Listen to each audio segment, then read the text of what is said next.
it is Crystal with Pineapple Papers, and I am up on the Cut to You Design Team blog today, and I am using this lace doily number 2. And sometimes you just need a really big doily, and I was so excited when Gwen came out with this one. So I want to use this cut file in a couple of different ways. So the first thing I'm going to do is I cut it out on a piece of paper that I didn't really think I was going to use. So you can see the back of this cut file is like a peach pattern paper. It's peaches, and I really didn't think I was going to use that. So I want to use it for the white side, but I also wanted to use it as a stencil.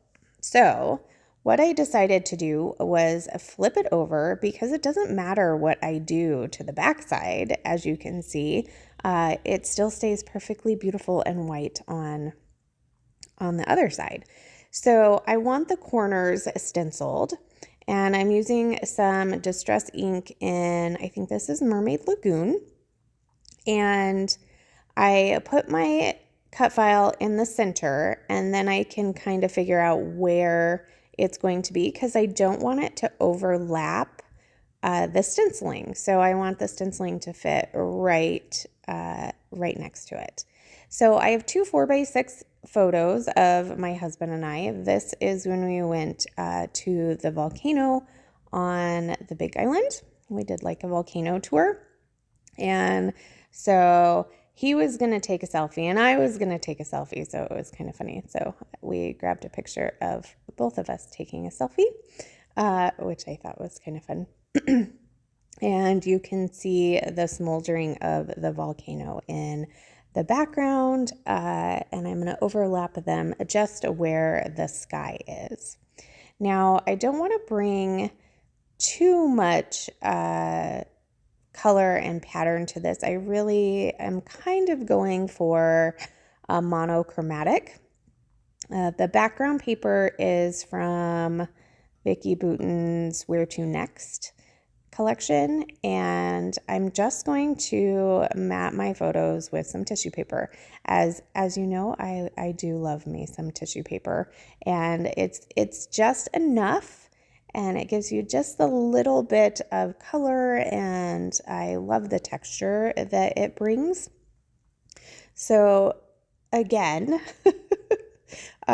like my other design team project this month, there's definitely some texture going on. So there's implied texture with the stenciling, and then the texture of the cut file, because I didn't stick it completely flat to the paper, you're going to get a little bit of kind of movement there. And then of course tissue paper has some texture. So I'm going to layer these up in kind of a diagonal design, and because I used tissue paper, I really like to use tear tape to adhere them down. I don't know if I'm just a little aggressive with my tape runner, but it seems like when I use a tape runner on tissue paper, I tend to tear it, and I definitely don't want to tear it, because then I have to put more on, and that's just an extra step I don't need to take. So this is like 1-inch tear tape, and I kind of love it. I got it at when we toured Photo Play, and it was like $1 or something. I wish I would have bought more. So I'm going to go ahead and put those down. And then I'm going to go through all of the bits and pieces that I have with this kit.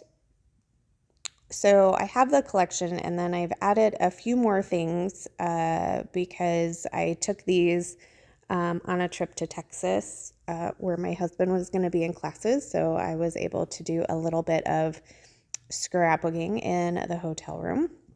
So there's a few extra little bits. So all this is from the Vicki Boutin collection, but that, like, those words are Paige Evans. Not sure which one they were from. Maybe Splendid? I'm not quite sure. But I still have a ton of words, as you can see. So I pull 2 stickers from the sticker sheet. I pull a camera and a geotag that says fun. I did go ahead and pop up that camera for a little bit of dimension. And then I'm going to put that around that word. That's going to be part of my title. So I'm going to use that here in a bit. So here I am. I'm going to go through the ephemera. And this is kind of where I've made that decision that it is going to be a very monochromatic layout. So I pull out the butterfly and I pull out the compass, and then I decide to pull out these. I had taken these with me and I was like, oh yeah, I'm going to use these.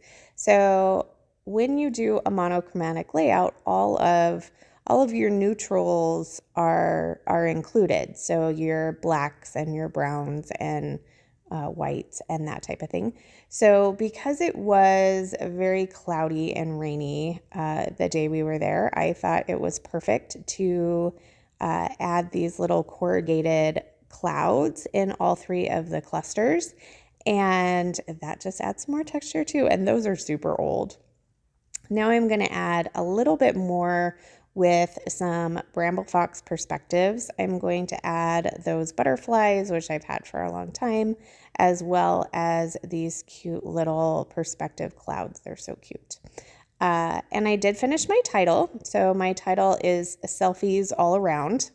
And I think when I pulled the craft letters, that's when I decided to add a little bit more of the craft with that corrugated clouds. So I'm just peeling off the fronts and the backs of these perspectives, and I have learned that my Pokey tool does a pretty good job, and I'm super excited to have my Nuvo Deluxe adhesive back.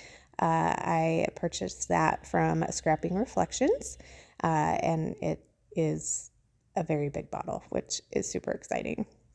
So because I did get, I guess I only got one of the perspective butterflies on, but I also have that big die cut butterfly. They need some sequin trails. So these are sequins from Spiegel Mom Scraps. I think they're Gypsy something. They were really old, so I know they're not in the shop, but I am just pulling out the blue ones. And I think that is going to do it for this layout. So make sure you check out the shop and get your hands on this doily cut file, and then head over to the Facebook group and see all the inspiration as well as the blog. I do have a couple of close-ups here for you. You can see the stenciling really good in that one next to the cut file itself, which I just love. So there is my final layout for you today. If you have any questions, leave them down below. I love to chat with you. So remember to wear your crown, and I'll see you next time. Bye.